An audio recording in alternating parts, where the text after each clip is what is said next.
अस्सलाम वालेकुम students, welcome to V masters. आज हम MGT 502 लेसन नंबर 5 स्टार्ट करेंगे, जो कि हमारे पास individual differences, abilities and performance. तो पहले हम इसका ओवर रिव्यू देख लेते हैं। ग्लोबल ऑर्गेनाइजेशन को समझने के लिए सबसे पहले हमें ये समझना होता है कि हर कंट्री हर कंट्री का जो कल्चर डिफरेंट होता है ना, वो डिफरेंट होता है, और हर एम्प्लॉयज़ की जो एबिलिटीज़ और परफॉर्मेंस होती है वो दूसरे से डिफरेंट होती है। इसलिए ऑर्गेनाइजेशन को अपनी स्ट्रेटजी और स्ट्रक्चर को एडजस्ट करना पड़ता है जब वो इंटरनेशनल लेवल पर एक्सपेंड होती है। तो जो ऐसी ऑर्गेनाइजेशन होती है, उसकी जो गुड्स और सेल्स होती हैं, उसकी सर्विसेज एक से ज़्यादा कंट्रीज़ में प्रोड्यूस या सेल होती हैं। तो एक ग्लोबल कंपनी को अपनी एक्टिविटीज़ को डिफरेंट स्टेजेस पर मैनेज करना होता है। अपना रॉ मटेरियल, अपनी इंटरमीडिएट मैन्युफैक्चरिंग, अपनी असेंबली, डिस्ट्रीब्यूशन, फाइनल कस्टमर्स, इन सब को मैनेज करना होता है। तो आगे आ रहा है कि ऑर्गेनाइजेशंस ग्लोबल लेवल पर काम करने के लिए डिफरेंट मेथड यूज़ करती हैं। जैसे वो मेथड ये लिखा, अब वो मेथड कौन से हैं? एक्सपोर्टिंग, लाइसेंसिंग, और ये वाले सारे joint ventures, wholly owned subsidiary, यानी पूरी कंपनी अपने कंट्रोल में बनाना। तो ये सारी चीज़ें होती हैं। फिर आता है कि ग्लोबल लर्निंग का मतलब है कि दुनिया भर के जो सप्लायर्स होते हैं और डिस्ट्रीब्यूटर्स होते हैं और कस्टमर्स को समझना, उनकी नीड्स के मुताबिक काम करना। अब यहाँ पे ग्लोबल ऑर्गेनाइजेशन को मैनेज करने की ना 3 स्ट्रैटेजीज़ होती हैं। पहले आ रही है इंटरनेशनल स्ट्रैटेजी। ये सिंपल फॉरेन ऑपरेशंस होता है और इसमें लिमिटेड इंटीग्रेशन होती है। फिर आ जाती है ये ट्रांसनेशनल स्ट्रैटेजी। ये मोस्ट एडवांस स्ट्रैटेजी होती है। इसमें लोकल और ग्लोबल दोनों को कंबाइन किया जाता है। और ये ग्लोबल मैट्रिक्स स्ट्रक्चर, ये भी ग्लोबल स्ट्रैटेजी है। ये स्टैंडर्डाइज सिस्टम, यानी हर जगह सेम अप्रोच इसकी होती है।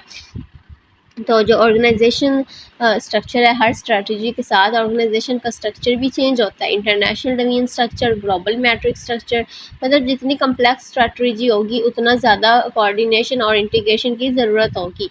तो और उतनी स्ट्रॉन्ग ऑर्गेनाइजेशनल कल्चर चाहिए होता है। तो हर इंसान की एबिलिटी और परफॉर्मेंस डिफरेंट होती है ग्लोबल लेवल पर, या और ज़्यादा ये ग्लोबल लेवल पर और ज़्यादा इम्पोर्टेंट हो जाता है, क्योंकि कल्चर्स डिफरेंट होते हैं, एक्सपेक्टेशन सबकी एक दूसरे से डिफरेंट होती हैं। तो जो मैनेजर्स अपने कंट्री से बाहर काम करते हैं, उन्हें अपना मैनेजमेंट स्टाइल चेंज करना होता है, लोकल कल्चर के अकॉर्डिंग एडजस्ट करना पड़ता है। मतलब जहाँ पे वो होते हैं वहाँ की कल्चर में उनको ढलना होता है। अगर एडजस्ट ना करें तो जो एम्प्लॉयज़, उनको कुछ समझ नहीं आता और परफॉर्मेंस इससे इफ़ेक्ट होती है। अब हमारे पास क्या आ रहा है? Implications of globalisation. मतलब ग्लोबलाइजेशन की वजह से पहले क्या आ रही है? न्यू ऑर्गेनाइजेशनल स्ट्रक्चर, के ऑर्गेनाइजेशन अपना स्ट्रक्चर चेंज करती है, ज़्यादा फ्लेक्सिबल सिस्टम और इंटरनेशनल डिवीजन और अपने आप में बनाती है। मतलब इसकी वजह क्या होती है कि डिफरेंट कंट्रीज़ में ऑपरेशंस हैंडल करने होते हैं। दूसरी आ रही different forms of communication. Global companies में कम्युनिकेशन भी चेंज होती है, different languages, different time zones, और डिजिटल कम्युनिकेशन चल रही होती है। More competition change, mergers, downsizing, stress, कि ग्लोबलाइजेशन से कंपटीशन बहुत ज़्यादा बढ़ जाता है, कंपनीज चेंज होती रहती हैं, और मर्जर्स, यानी कंपनीज का एक कंपनी दूसरी कंपनी के साथ मिल जाती है, मर्ज हो जाती है। और डाउन साइजिंग मीन के एम्प्लॉयज़ काम करना, इसमें एम्प्लॉयज़ काम करते हैं और स्ट्रेस भी इंक्रीज़ होता है। तो इसमें मतलब सर्वाइवल जो है वो टफ हो जाता है कंपनीज के लिए। फिर आ रहा है need more sensitivity to culture differences, कि ग्लोबलाइजेशन को हर कल्चर को रिस्पेक्ट करनी चाहिए। अगर रिस्पेक्ट ना करें तो लोकल जो लोग हैं वो नाराज़ हो जाते हैं और बिजनेस इससे बहुत ज़्यादा इफेक्ट होता है। तो इसमें ये है, अब यहाँ पे आ रहा है कि ग्लोबल एक्सपेंशन क्यों होती है। मतलब ऑर्गेनाइजेशन दुनिया भर में एक्सपेंड करती है क्योंकि रिसोर्सेज सस्ते मिलते हैं, यानी रॉ मटेरियल और लेबर वगैरह, और प्रोडक्शन कॉस्ट कम होती है, नए कस्टमर्स मिलते हैं, एक्सपर्ट्स स्किल्स अवेलेबल होती हैं, इसलिए दुनिया भर में एक्सपैंड की जाती है ऑर्गेनाइजेशन। ठीक है, तो आप इसमें कस्टमर्स का क्या रोल आ रहा है कि नेशनल कल्चर का मतलब है कि किसी कंट्री की इकोनॉमिक और पॉलिटिकल और सोशल वैल्यूज़, इस मतलब है कल्चर का रोल इसमें आता है। अब इसमें और क्या आ रहा है कि हर कंट्री की कल्चर डिफरेंट होती है, उसकी सेरेमनी, सिंबल्स, ट्रेडिशन, स्टोरीज। अगर ऑर्गेनाइजेशन इनको इग्नोर करे तो जो लोकल रेजिस्टेंस होते हैं उनको फेस करना पड़ता है। तो डिफरेंट कंट्रीज में जो बॉडी लैंग्वेज होता है, क्या नाम है, बॉडी लैंग्वेज और गेस्टर्स डिफरेंट होते हैं, इससे मिसअंडरस्टैंडिंग हो सकती है, कम्युनिकेशन में प्रॉब्लम आ सकती है क्योंकि उनके ट्रेडिशंस डिफरेंट होते हैं। फिर आ जाता है कंपटीशन के, आज के टाइम में कंपटीशन हर जगह है, लोकल कंपनीज की, बाहर की कंपनीज के साथ कंपटीशन चल रहा है, एक ग्लोबल मार्केट की, सिंगल मार्केट के साथ कंपटीशन चल रहे थे। इसलिए ऑर्गेनाइजेशन को स्ट्रॉन्ग स्ट्रैटेजीज यूज़ करनी चाहिए, स्ट्रॉन्ग स्ट्रक्चर और स्ट्रॉन्ग कल्चर डेवलप करना ज़रूरी होता है। फिर आ जाता है डाइवर्स वर्क प्लेस। इस जब ऑर्गेनाइजेशन ग्लोबल होती है तो एम्प्लॉयज़ डिफरेंट कल्चर से आते हैं, तो चैलेंज क्या आता है कि कम्युनिकेशन इश्यूज आ सकते हैं और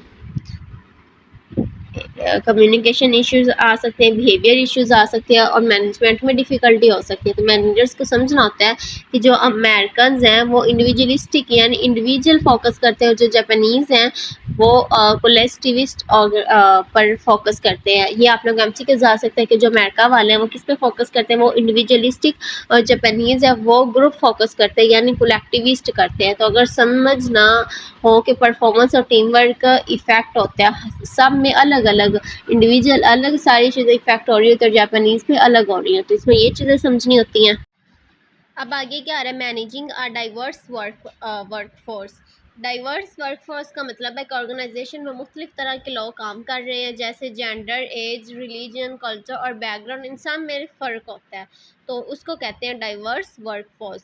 तो आजकल ऑर्गेनाइजेशन में डाइवर्सिटी बहुत ज़्यादा बढ़ गई है, ज़्यादा जो वुमेंस और माइनॉरिटीज़ हैं वो जॉब्स में आ रहे हैं और ग्रो कर रहे हैं। फॉर एग्जांपल पहले ज़्यादा वर्क फोर्स में मेल्स पर डिपेंड करती थी, लेकिन अब डिफरेंट ग्रुप्स का हिस्सा बढ़ रहा है। तो डाइवर्सिटी का मतलब है कि लोगों अपनी एज में, जेंडर में, अपनी एथिक्स में, रेस में, रिलीजियस में और बैकग्राउंड में, सोशो इकोनॉमिक बैकग्राउंड में, सेक्सुअल ओरिएंटेशन में, इन सब में डिफरेंट है। तो एक रियल लाइफ एग्जांपल अगर बताऊं कि एक ऑफिस जहां एक यंग एम्प्लॉय है, एक ओल्डर एम्प्लॉय और एक डिफरेंट रिलीजन से है, इन सब के सोचने का तरीका, उनकी वैल्यूज़ और उनके रिएक्शन डिफरेंट होंगे। तो मैनेजर्स के लिए ना 3 मेजर चैलेंजेस होते हैं जो उसको फेस करने पड़ते हैं। पहला, फेयरनेस एंड जस्टिस, सबके साथ बराबरी का सलूक करना। डिसीजन मेकिंग, मुख्तलिफ लोग अलग सोचते हैं तो डिसीजन लेना मुश्किल हो जाता है। और फ्लेक्सिबिलिटी, हर एम्प्लॉय की नीड्स डिफरेंट होती है, तो मैनेजर्स को फ्लेक्सिबल होना पड़ता है।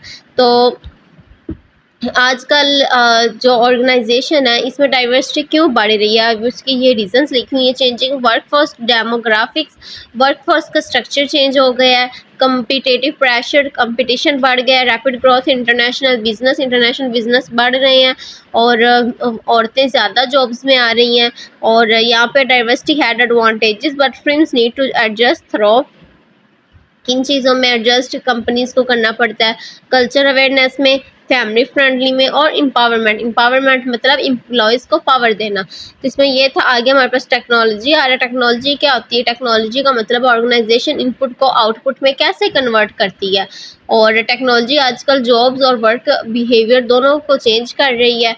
इससे ना वर्क स्ट्रेस बढ़ रहा है। कैसे, क्यों, परफॉर्मेंस एक्सपेक्टेशंस बढ़ जाती हैं, इंसान की जॉब्स ख़त्म हो रही हैं, मशीन्स और जो एटोमेटिक्स मशीन है वो इंसानों की जगह ले रही हैं और न्यू स्किल्स की ज़रूरत, एम्प्लॉयज़ को नए काम सीखने पड़ रहे हैं। इसमें ये टेक्नोलॉजी अपना रोल प्ले कर रही है।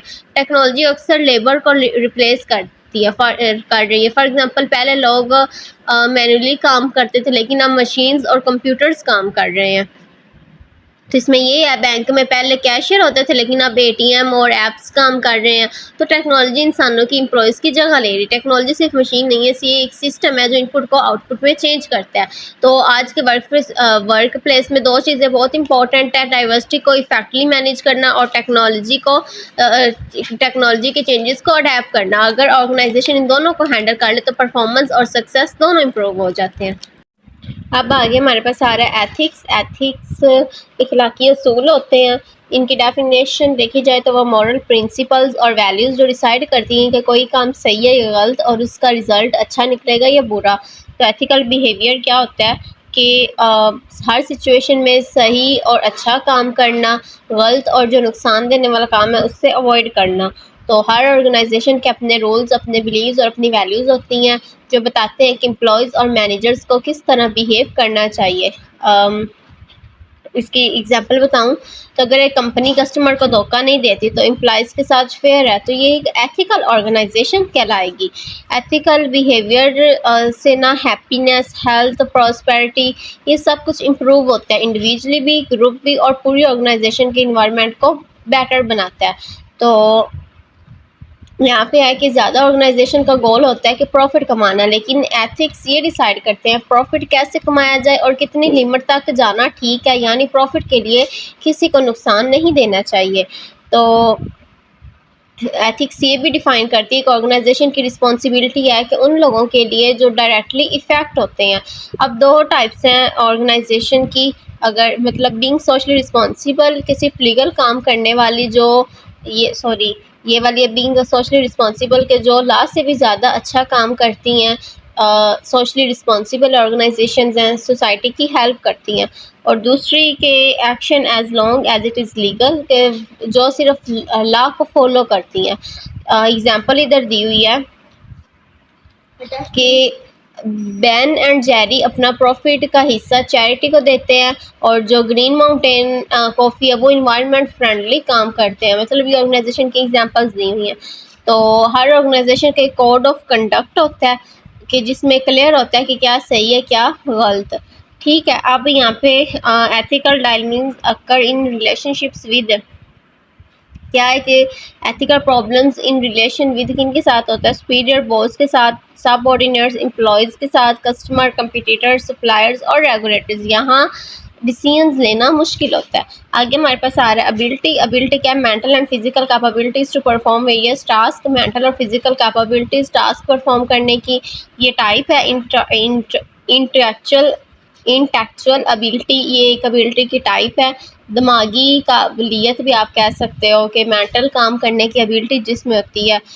इसमें नंबर एटीट्यूड्स इंक्लूड होते हैं, यानी मैथ समझना, वर्बल कंप्रीहेंशन, लैंग्वेज समझना, परसेप्चुअल स्पीड जल्दी समझना, इस तरह ये इंडिविजुअल रीजनिंग सोचना, और फिर इंडक्टिव डिडक्टिव इसमें आ रहा है, और मेमोरी याद रखना, ये सारी चीज़ें इसमें इंक्लूड होती हैं। अब यहाँ पे ना एबिलिटी जो है डिपेंड करती है, यहाँ पे एबिलिटी के आगे परफॉर्मेंस आ रही है और परफॉर्मेंस आगे तीन चीज़ों पर डिपेंड करती है। किन किन चीज़ों पे, एबिलिटी पे, मोटिवेशन पे और अपॉर्चुनिटी पे। मतलब अब तभी परफॉर्मेंस अच्छी होगी जब ये तीनों हमारे पास अच्छे होंगे। आगे क्या है, इमोशनल इंटेलिजेंस। इमोशनल इंटेलिजेंस इसका मतलब है अपनी और दूसरों की फीलिंग्स को समझना और कंट्रोल करना। अगर किसी इंसान को पता हो कि वो खुद क्या फील कर रहा है, दूसरे क्या फील कर रहे हैं, तो वो उन इमोशंस को हैंडल भी कर लेता है। तो उसकी जो इमोशनल इंटेलिजेंस होती है वो स्ट्रांग होती है। एक एग्जांपल इसकी अगर दूँ तो एक मैनेजर है, गुस्से में एम्प्लॉयज़ को डांटने के बजाय आराम से क्लेमली बात करता है, तो ये उसकी इमोशनल इंटेलिजेंस हाई है। तो इसकी इंपॉर्टेंस क्या है कि जो परफॉर्मेंस इंप्रूव होती है, लीडरशिप स्ट्रांग होती है, रिलेशनशिप बेहतर होते हैं। तो अगर इमोशनल इंटेलिजेंस कम है आपके अंदर तो परफॉर्मेंस आपकी ख़राब हो सकती है और कन्फ्लिक्ट भी बढ़ सकते हैं। तो इसमें सारा ये था। अब आगे आ रहा है physical ability, the capacity to do task demanding stamina, strength and similar characteristics. ये फिजिकल एबिलिटी का मतलब है वो कैपेसिटी, वो ताकत, वो स्टैमिना जो ऐसे टास्क के लिए चाहिए जहाँ फिजिकल एफर्ट हो। कुछ जॉब जो ऐसी होती हैं जहाँ सिर्फ दिमाग नहीं बल्कि पूरी बॉडी स्ट्रेंथ की भी ज़रूरत होती है, जैसे कंस्ट्रक्शन, ये मजदूरी वाला काम हो गया, फैक्ट्री वर्क, इस तरह इन सब को फिजिकल एबिलिटी की ज़रूरत होती है। अब ना according to Fleishman there are 11 type of motor skill. ये मोटर स्किल जो है फिजिकल एबिलिटी की एक टाइप है, चीज़ों को फिजिकली हैंडल करने की एबिलिटी होती है। इसमें रिएक्शन टाइम होते हैं, हैंड मूवमेंट स्पीड यानी जल्दी रिस्पॉन्स देना होता है, और हाथ से फाइन काम करना होता है, इस तरह का। और जो फिजिकल स्किल है वो बॉडी की स्ट्रेंथ और फिटनेस इसमें होती है। इसमें स्ट्रेंथ, वज़न उठाना, स्टैमिना, लंबा काम करने की ताकत होनी चाहिए, इसको कहते हैं। अब यहाँ पे है कि फिजिकल एबिलिटी को मेजर किया जाता है प्रैक्टिकल टास्क से सिर्फ एबिलिटी होना ही काफ़ी नहीं है, ऑर्गेनाइजेशन को एम्प्लॉयज़ को अपॉर्चुनिटीज़ भी देनी चाहिए वो काम करने की। तो मैनेजर्स एक काम है इंश्योर करना, मैनेजर्स का काम कि एम्प्लॉयज़ को पास जॉब के लिए रिक्वायर्ड एबिलिटी भी, और जॉब्स दे रहे हो एम्प्लॉयज़ को उनके अंदर वो एबिलिटी पाई जानी चाहिए। अब एबिलिटी को मेजर करने के 3 तरीके होते हैं, ये लिखे हुए सिलेक्शन, प्लेसमेंट और ट्रेनिंग। सिलेक्शन सही इंसान को हायर करना, प्लेसमेंट उसे सही जॉब देना और ट्रेनिंग उसकी स्किल्स को इम्प्रूव करना। अब आगे लर्निंग और relatively permanent change in the behaviour occurring as a result of experience.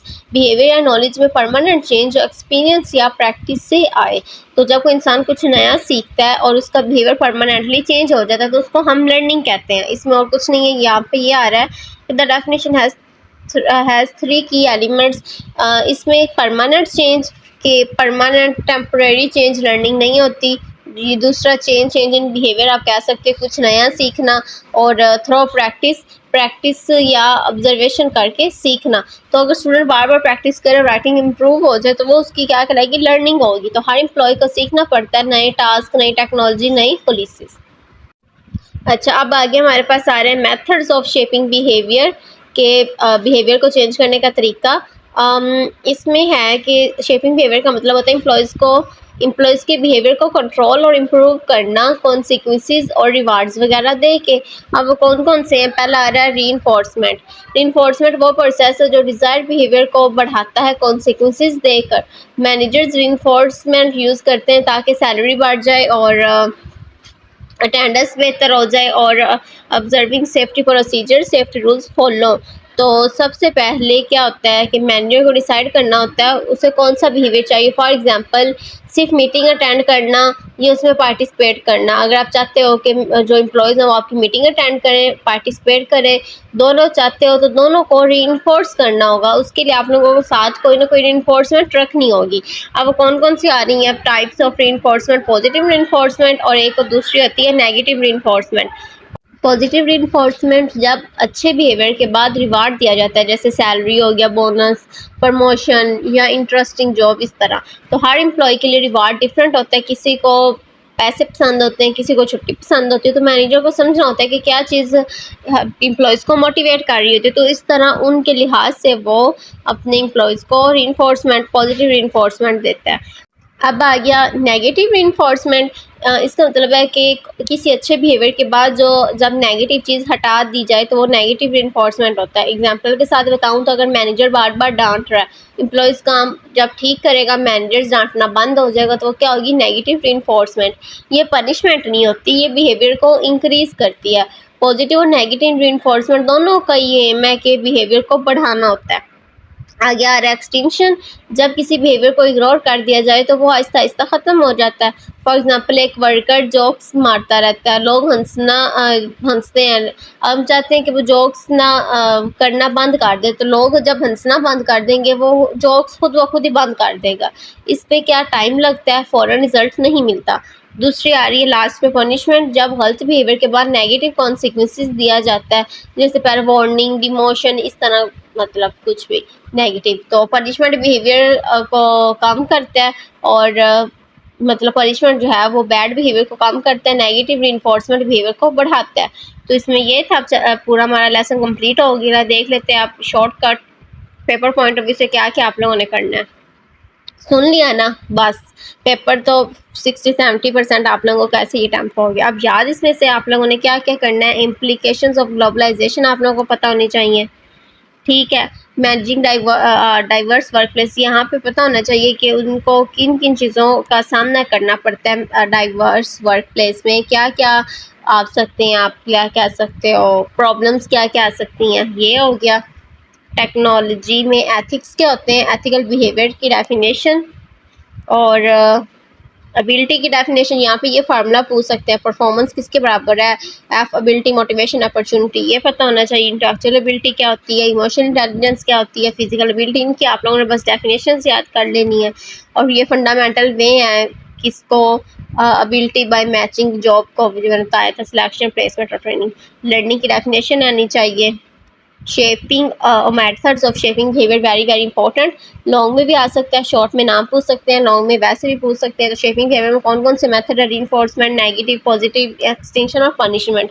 इसी के साथ हमारा लेसन खत्म होता है। उम्मीद करती हूँ आप लोग अच्छे से समझ आई होगी। काइंडली मेरे चैनल को सब्सक्राइब किया करें, मैं आप लोगों के लिए इतनी एफर्ट कर रही हूँ, तो आप लोगों को इतना फ़र्ज़ बनता है कि मेरे चैनल को सब्सक्राइब करें, लाइक भी किया करें, दूसरे स्टूडेंट्स के साथ शेयर भी किया करें।